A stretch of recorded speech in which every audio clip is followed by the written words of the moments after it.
દેશની સૌથી મોટી કાપડ માર્કેટની સંસ્થા ફોસ્ટાની 11 વર્ષે 41 ડિરેક્ટરો માટે ચૂંટણી યોજાઈ હતી, જેમાં વિકાસ પેનલે તમામ રેકોર્ડ તોડ્યા હતા અને એકતા પેનલના 10ને હરાવ્યા છે. ફોસ્ટાની 11 વર્ષ પછી યોજાયેલી ચૂંટણીમાં વિકાસ પેનલે તમામ રેકોર્ડ તોડી નાખ્યા છે, ત્યારે એકતા પેનલના એક પણ ઉમેદવાર જીતી શક્યા નથી.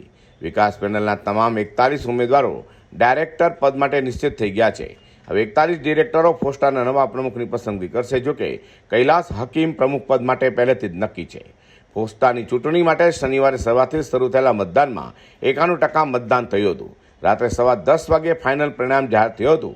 ચૂંટણી એકતરફી રહી હતી. ડિરેક્ટરના 41 પદ માટે કૈલાસ હકીમે વિકાસ પેનલના 41, જ્યારે ચંપાલાલ બોથરાની એકતા પેનલના 14 ઉમેદવારો મેદાને હતા, જેમાંથી 4એ વિકાસ પેનલને ટેકો જાહેર કર્યો હતો.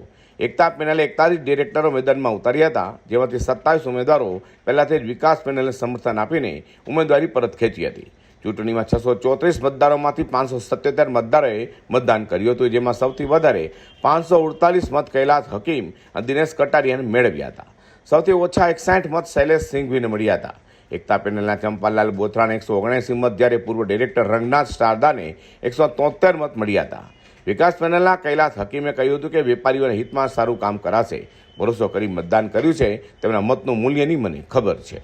ફોસ્ટાની ચૂંટણીના મતદાન માટે 15 મત કુટીર અને 12 મતદાન પેટી રાખવામાં આવી હતી. એક મતદારે 4 મિનિટનો સમય લીધો હતો. અઝર કુર્સી સાથે પ્રકાશવાળા.